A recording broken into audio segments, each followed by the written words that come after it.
ఓం నమో వెంకటేశాయ, ఓం నమ శివాయ. ఈ లోకం ఎలా పుట్టిందో తెలుసుకోవాలన్నా వద్దా? తెలుసుకోవాలన్నా వద్దా? దాని గురించి తెలుసుకుందాం. తూరు గట్టిగా చప్పలు కొట్టుకుంటాం. గత సంవత్సరం ఫిబ్రవరి 5వ తారీఖున మునిబాబు ఇంటి కాడికి నేను వెళ్ళడం జరిగింది. ఎందుకు వెళ్ళాను అంటే ఫిబ్రవరి 9వ తేదీ శాకాహార ర్యాలీ జరుగుతూ ఉంది, మీ వాళ్ళందరూ రావాలి, దానికి సహాయం అందించాలనేసి నేరుగా ఇద్దరం టిఫిన్ చేశాము. నేరుగా మిద్ది మీదకి వెళ్ళాను. ఒక 5 నిమిషాలు ధ్యానం చేద్దామనేసి ఆయన ఒక పక్క నేను ఒక పక్క కూర్చున్నాను. కూర్చున్న తక్షణమే ఇమీడియట్గా 3వ నిమిషానికి నేను లేచేసాను. లేచేసి మునిబాబు గారు నీకు ఒక మెసేజ్ ఇస్తాను అన్న. ఏం సరేనా? త్వరలో 10 ఎకరాల ల్యాండ్లో మీరు ఒక అద్భుతమైనటువంటి ఒక లోకాన్ని సృష్టించబోతా ఉన్నారని ఫిబ్రవరి 5వ తారీఖు ఆయనకి చెప్పడం జరిగింది. నేను ఏం సార్, అవునా కదా?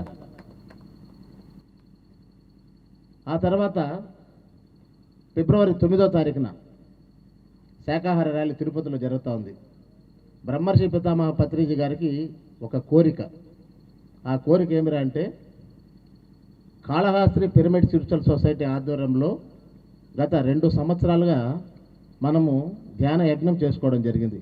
అప్పుడు బాలాగారు, సుమతి మేడము, శివ, శాంతి, నందన్న, ఇంకా చంద్ర, ఇక్కడ ఉన్నటువంటి సుబ్రహ్మణ్యము, వీళ్ళందరూ కలిసి ఒక 2 సార్లు మనము అద్భుతంగా కాళహస్తిలో ధ్యాన యజ్ఞం చేసుకోవడం జరిగింది. వాళ్ళకందరికీ ఒత్తురు గట్టిగా చప్పట్లు కొట్టుకుంటాం. అలా చేసుకున్న తక్షణమే అది యథాప్రకారం మళ్ళా కొన్ని అనివార్య కారణాల వల్ల అది ఆగిపోవడం జరిగింది. కానీ సారు కాళహస్తికి పోయినప్పుడంతా ఆ గుడిని చూస్తాడు, మళ్ళా ఎందుకో ఒక రకంగా పోతా ఉన్నాడు. అలా జరుగుతూ చాలాసార్లు జరగడం జరిగింది. కానీ అప్పుడు కూడా తిరుపతి స్పిరిచువల్ సొసైటీ మాస్టర్లు ఒక ప్రోత్సాహం ఎవరికి, కాళహస్తికి, అప్పుడు ఇప్పుడు కలిసిమెలిసి ఇప్పుడు కూడా తిరుగుతుంటే ఒక ప్రోత్సాహంతో ఆ 2 కార్యక్రమాలు చేసిన ఒక ఆలోచన అనేది అలాగే పడిపోయింది. కానీ 9వ తేదీ శాకాహార ర్యాలీ అయిపోయినాక మునిబాబు గారు వాళ్ళ టీం అంతా డయాస్ పైకి వచ్చి నా చేతిలో ఒక అమౌంట్ పెట్టేటప్పుడు నేను అమౌంట్ తీసుకోలేదు. సార్, గురువుగారి కళ, గురువుగారి కోరిక ఒకటి మీరు నెరవేరుస్తానంటేనే నేను ఈ డబ్బు తీసుకుంటాను సార్, డయాస్ పని లేకపోతే తీసుకోండి సార్ అన్నాడు. ఒక్క నిమిషం కళ్ళు మూసుకొని ఆలోచించి తప్పకుండా చేస్తాను సార్ అన్నాడు. కాళహస్తిలో 3 రోజులు నాకు ధ్యాన యజ్ఞం కావాలి సార్ అని నేను ఫిబ్రవరి 9వ తేదీ ఆయనకి చెప్పడం జరిగింది. చెప్పిన తక్షణమే ఆడికి అయిపోయింది. ఆ తర్వాత కొన్ని అనివార్య కారణాల వల్ల కొన్ని ఇబ్బందికరమైన సంఘటనలు జరిగినా కానీ అలా తాత్కాలికంగా మనం ముందుకు తీసుకుపోతూ ఉన్నాం. అలా తీసుకుంటూ పోయేటప్పుడు డిసెంబర్ 5వ తేదీన కార్తీక మాసం సందర్భంగా కార్తీక దీపోత్సవం మనం అద్భుతంగా చేసుకోవడం జరిగింది ఇక్కడ. అప్పుడే ఆ ప్రదేశానికి మనం పెట్టినటువంటి పేరు, ఆ పేరు పెట్టింది కూడా సాక్షాత్ ఆ వెంకటేశ్వర స్వామి ఆశీస్సులు, ఆ శివుడు వాళ్ళ ఆశీస్సులతో నా నోటిలో నుంచి వచ్చినటువంటి మాటే కానీ అది ప్రకృతి పరకంగా వచ్చిన మాట కానీ ఇక్కడ సంగీత మాట కాదు. అప్పుడే ఆ యొక్క పేరు ప్రకటించడం జరిగింది. బ్రహ్మర్షి పితామహ సుభాష్ పత్రిజీ పిరమిడ్ ధ్యాన ఆశ్రమము దక్షిణ కైలాసం అని పెట్టడం జరిగింది. ఎప్పుడైతే ఆ పేరు పెట్టడం జరిగిందో స్టార్ట్ అయిపోయింది మునిబాబు గారికి, ఇది ఎట్లన్నా సరే ఒక కార్యక్రమం చేయాలనేసి. అప్పుడు అనుకోవడము, ఆ ధ్యాన శివోహం కార్యక్రమం ఒక ప్రాజెక్ట్ని తీసుకోవడము, కొటాలలో దాన్ని అనౌన్స్మెంట్ చేసుకోవడము, చేసుకున్న తక్షణమే ఈ యొక్క, ఎందుకంటే అద్భుతంగా అక్కడ ఉన్నటువంటి మాస్టర్ వసుదైన కుటుంబం మాస్టర్స్, ఆషామాషి మాస్టర్స్ గారు ఒక దేవలోకం నుంచి భూమికి వచ్చినటువంటి మాస్టర్లుగా నేను భావిస్తా ఉన్నాను వాళ్ళని. ఎందుకంటే ఒక యజ్ఞం చేయాలంటే ఆషామాషి కాదు. నేను తిరుపతిలో 7 రోజులు ధ్యాన మహాయజ్ఞం చేసినప్పుడు అందరికీ యజ్ఞంలాగే కనపడింది. కానీ అక్కడ నేను చేసింది ఒక యుద్ధం అని నేను మళ్ళా చెప్తున్నాను మీకు. తిరుమల తిరుపతి దేవస్థానంలో అన్ని సౌకర్యాలు మనకు సపోర్ట్ చేసినా కొన్ని అనివార్య కారణాల ఇబ్బంది కలిగినా అందరినీ మేనేజ్ చేసుకుంటూ అది ఎలా జరిగింది ఏమనేసని ఏసీలో కూడా చెమటలు పట్టిన స్థితిలో ఉండింది ఆ ప్రదేశం నాకు అప్పట్లో.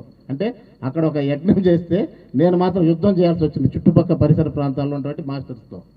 అదే మాదిరిగా వసుదైన కుటుంబం మాస్టర్స్ వారం రోజులుగా ఇక్కడ ధ్యాన శివోహం చేయలేదు, వాళ్ళు ఒక యుద్ధమే చేశారు ఇక్కడంతా. వాళ్ళకొకరు గట్టిగా చప్పట్లు కొట్టుకుంటారు.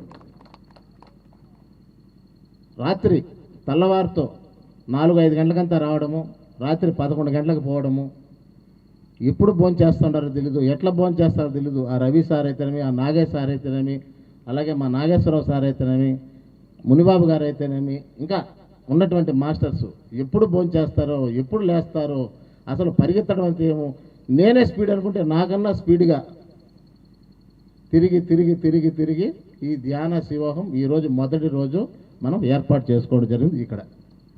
కాబట్టి మనము బ్రహ్మర్షి పితామహ పత్రిజీ గారు, సాక్షాత్ ఆ పరమశివుడు, ఆ వెంకటేశ్వర స్వామి ఆశీస్సులతోనే ఈ కార్యక్రమం మనకి ఇక్కడ జరుగుతుంది. కానీ ఎవరు నేను నాదనే కార్యక్రమం ఇక్కడ ఎవరు చేయడం లేదు. కాబట్టి ఇంత అద్భుతంగా ఇక్కడ మనం నిర్వహించుకోబోతున్నాము. అలాగే ప్రతి ఒక్క సంవత్సరం మనకు ధ్యాన యజ్ఞం అయిపోయిన తక్షణమే, హైదరాబాద్లో ధ్యాన మహాయజ్ఞం అయిపోయిన తక్షణమే ఆ తర్వాత మనం ఏం నిర్వహించుకుంటున్నాము, కొటాలలో సంక్రాంతి సంబరాల్ని సంక్రాంతి ధ్యాన మహాయజ్ఞంగా చేసుకుంటున్నాం. అవునా కదా? అదే మాదిరిగా మనం ప్రతి ఒక్క సంవత్సరము మనకు దక్షిణ కైలాసమైనటువంటి ఆ పరమశివుడు మన పక్కనే ఉన్నాడు. కాబట్టి కాళహస్తి మన పక్కనే ఉంది. కాబట్టి ఎక్కడెక్కడన్నా మాస్టర్లందరూ మనకి ఇక్కడ వచ్చి ఏర్పాటు చేస్తున్నారు. కాబట్టి ప్రతి ఒక్క సంవత్సరం ఇక్కడ మనం 3 రోజులు ధ్యాన శివోహం ఇక్కడ మనం చేసుకోబోతున్నాము. నేను ఇంత కష్టపడ్డాను కదా, కష్టపడిన దానికి మునిబాబు గారు నేను కోరాలనుకుంటున్నాను. మళ్ళా కోరమంటారా వద్దా? కోరమంటారా వద్దా? కోరమంటారా వద్దా? మునిబాబు గారు రండి. పెద్ద కోరలేదు సార్.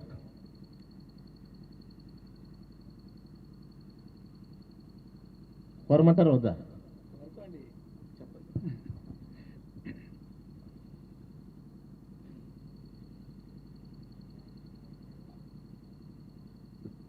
సార్ కోరుతున్నారంటే బ్రహ్మర్షి సుభాష్ పత్రిజీ గారి యొక్క మార్గాన్ని మరో స్థాయికి తీసుకెళ్ళడానికే ఉంటుంది. కాబట్టి అది మహాభాగ్యంగా తీసుకుందాం. అధ్యక్ష మీరు కూడా రండి. కోరుకోమంటారా లేదా? కోరాలి, మేము చేయాలి, మీరు మా అన్నగా ఉండాలి, మీరు ముందు ఉండి మమ్మల్ని నడిపించాలి. కాళహస్తి పిరమిడ్ స్పిరిచువల్ సొసైటీ మరియు వసుదైన కుటుంబం ట్రస్ట్ ఆధ్వర్యంలో అక్టోబర్ 2 గాంధీ జయంతి ఈ ప్రదేశంలో 10,000 మందితో కాళహస్తిలో మనం నిర్వహించుకోబోతున్నాము. శాకాహార ర్యాలీ అక్టోబర్ 2 శాకాహార ర్యాలీ మనం నిర్వహించుకోబోతున్నాము. మళ్ళా చెప్పండి, అక్టోబర్ 2 మనము 10,000 మందితో నిర్వహించుకోబోతున్నాం. అక్టోబర్ 2 ఈ సంవత్సరం శాకాహార ర్యాలీ, మెగా శాకాహార ర్యాలీ 10,000 మందితో మనం జరుపుకోబోతున్నాం.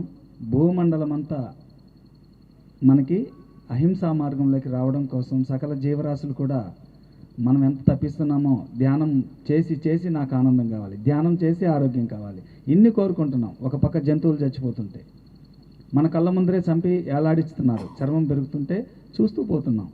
మన బిడ్డకి ఏదన్నా అయితే మాత్రం కోర్టులకు పోతాం, కేసులు పెడతాం, స్టేషన్కి తిరుగుతాం.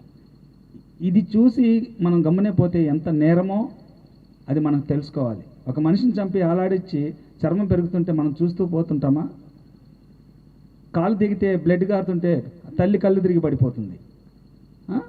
ఆ తండ్రి ఏదో అయిపోయిందనేసి అడావుడి చేస్తుంటారు. ఏదో వాళ్ళు కారణమైతే వాళ్ళ మీద గొడవ చేస్తుంటారు. కానీ కళ్ళ ముందు జంతువులన్నీ చచ్చిపోతున్నాయి ఆహారం అని చెప్పి. మరి మనం 10,000 మంది కాదు, 1,00,000 మందితో కూడా ఈ ప్రపంచమంతా ఏకమై మన ధ్యాన జగత్, పిరమిడ్ జగత్తులో భాగంగా ముఖ్యంగా మనకి శాకాహార జగత్ కావాలి. ఇప్పుడు ఇక్కడ కావాలి ఆశ్రమం అనుకున్నాం, చేసుకున్నాం. కానీ మనకి అహింసా జగత్ అయ్యి తీరాలి. దానికోసం మనమందరం ఏం చేయాలి? శాకాహార ర్యాలీ చేయాలి. ప్రపంచమంతా చేసి ప్రభుత్వాలు గుర్తించి ఆ జీవహింసని నిషేధించాలి. గాంధీజీ గారు మార్గాన్ని ఈ భూమి మీదకి తీసుకురావాలి. మనం గాంధీజీ గారు మనకి స్వతంత్రం తెప్పించారు. కానీ అహింసా మార్గంతో మనం ఎలా ఉన్నామని ప్రతి ఒక్కరికి తెలియపరచాలి. చాలామందికి జంతువులను చంపుకొని తినడం అది హింస అని తెలియక చేస్తున్నారు. దాన్ని తెలియపరచాలంటే ర్యాలీస్ జరగాలి. ఓకేనా? Thank you master. నందన్న, అక్టోబర్ 2 మీ నోటితో నా కోరిక, చిన్న కోరికన్నా. అధ్యక్షులు, కాళహస్తి సొసైటీ అధ్యక్షులు సార్కి వద్దు, గట్టిగా చెప్పులు కొట్టుతా. మాకేం వద్దు అన్న, ఆ పర్మిషన్స్ తీసిచ్చేయి. మీ తమ్ముడు చంద్రాన్ని పెట్టుకొని, చంద్రన సెక్రటరీ రాండి సార్.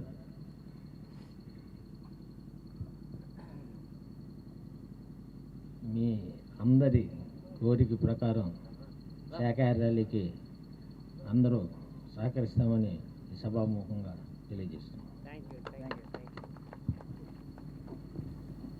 దీనికి కావాల్సిన పర్మిషన్స్ అన్నీ నందన్న కొద్దిగా దగ్గరుండి చూపిస్తాం. మేమందరూ సహకరిస్తాం.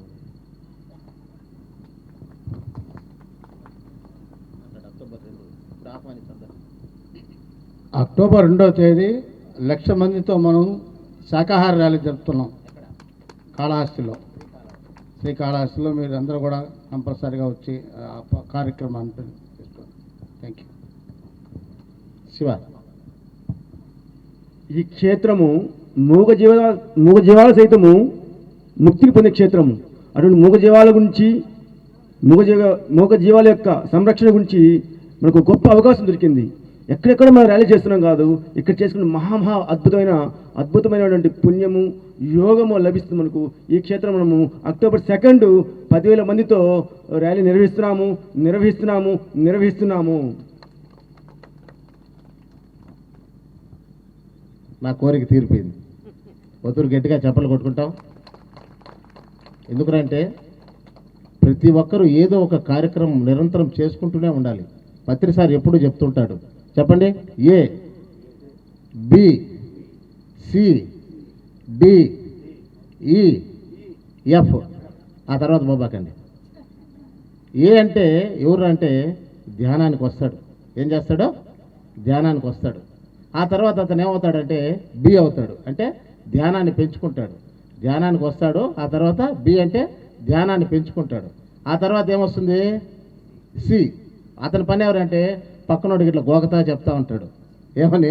ధ్యానం చేయరా, ధ్యానం చేయరా, ధ్యానం చేయరా చెప్తా ఉంటాడు. సి. ఆ తర్వాత ఏమొస్తుంది? డి. వీళ్ళ పని ఎవరంటే ఊరూరుకు పోయి చెప్తా ఉంటారు. ఈ ఊర్లో ఉండరు. కాళహస్తి, గూడూరు, పుత్తూరు, చిత్తూరు అట్లా పోతూ ఉంటారు. వాళ్ళెవరు? డి. ఆ తర్వాత ఏమి? ఈ. వీళ్ళెవరు అంటే పిరమిడ్లు కట్టిస్తూ ఉంటారు. పిరమిడ్లకు కావాల్సిన సహాయం అందిస్తూ ఉంటారు. ఎక్కడెక్కడ పిరమిడ్లు వస్తుంటే దానికంటే సపోర్ట్ చేస్తూ ఉంటారు. ఈ. ఆ తర్వాత ఏమొస్తుంది? ఎఫ్.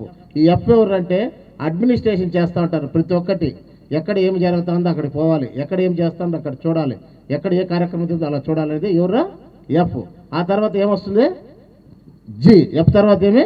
జి. ఇవన్నీ చేసేవాళ్ళు ఎవరంటే జీ ఫర్ గాడ్. వాళ్ళు ఎవరంటే మనమే. కాబట్టి మనమంతా దేవుళ్ళం కదా. కాబట్టి మనం చేయాల్సిన పని ఎవరంటే ఈ 3 రోజులు ధ్యాన శివోహం యథాప్రకారం మనం నిర్వహించుకుంటాము. అలాగే సాంస్కృతిక కార్యక్రమాలు మళ్ళీ ఉండాలి. అలాగే అందరి సపోర్ట్తో మనం అక్టోబర్ 2వ తేదీ, ఎందుకంటే వీళ్ళు మళ్ళీ దొరకరు కాళహస్తి సొసైటీ వాళ్ళు. కాబట్టి వాళ్ళ దగ్గర కూడా మనం మాట తీసుకోవాలి. కాబట్టి తీసుకున్నాము. మనం చెప్పడమే మన పని. చేయాలా లేదా నేచర్ చేసుకుంటుంది. మా నందన కానీ చేయలేదనుకో ఆ శివుడే చూసుకుంటాడు. వరం మా అన్నది. కాబట్టి అందరూ అక్టోబర్ 2 అంటే ఈ 3 రోజులు ప్రోగ్రాం జరుగుతుంది. కాబట్టి వసుదైన కుటుంబం వాళ్ళందరూ అక్టోబర్ 2 దానిపైన మనం ప్రోగ్రాం చేసుకుందాము. అలాగే ఒక చిన్న అలాగే మనము తిరుపతికి 15 కిలోమీటర్ల దూరంలో అద్భుతమైనటువంటి శ్రీ గోవింద పిరమిడ్ ధ్యాన బృందావన వ్యాలీలో ఒక కొన్ని రూములు పత్రిజీ భవన్ అనేసని మనం నిర్వహించుకోబోతున్నాము. దానికి ముఖ్య అతిథిగా మన మహేశ్వరం మహా పిరమిడ్ చైర్మన్ విజయభాస్కర్ రెడ్డి గారు వస్తున్నారు. అలాగే వసుదైన కుటుంబానికి సంబంధించిన మాస్టర్స్ వస్తున్నారు. ఆ ప్రాజెక్ట్ కూడా చైర్మన్ నేనే. నేనంటే నేను కాదు, నాలో ఉన్నటువంటి ఒక మనిషి ప్రభాకర్. కాబట్టి ఆ రోజు ఫిబ్రవరి 7 మార్చి మార్చి 7వ తారీఖున ప్రతి ఒక్కరూ ఆ ప్రదేశానికి వచ్చి అక్కడ గోవిందా పేరు ఆ విజయోత్సవంలో మనం పాల్గొంటాము. ప్రతి ఒక్కరూ మనం ఆడ కలుస్తూ ఉంటాం. విజయోత్సవ సభ అందరూ రావాల్సిందిగా కోరుకుంటున్నాము. ఇప్పటికే కాలాతీతం అయిపోయింది కాబట్టి మనం మేడం అందరికీ సన్మానం చేసుకుంటాం. Thank you.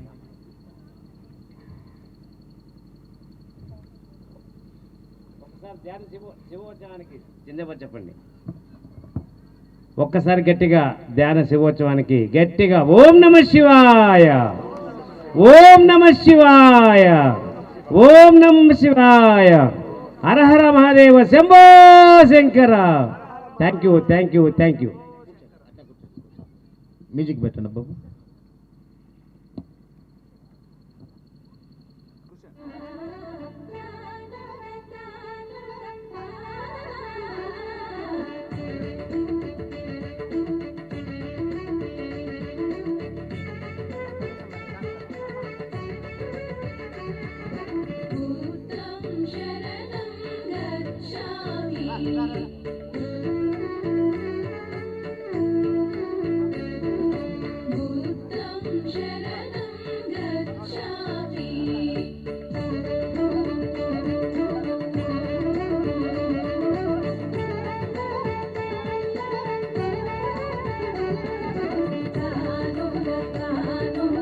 నెల్లూరు సునీల్ వేదిక మీదకి రావాల్సింది కోరుకుంటాం. నెల్లూరు సునీల్, పిరమిడ్ సునీల్ వేదిక మీదకి రావాల్సింది కోరుకుంటాం.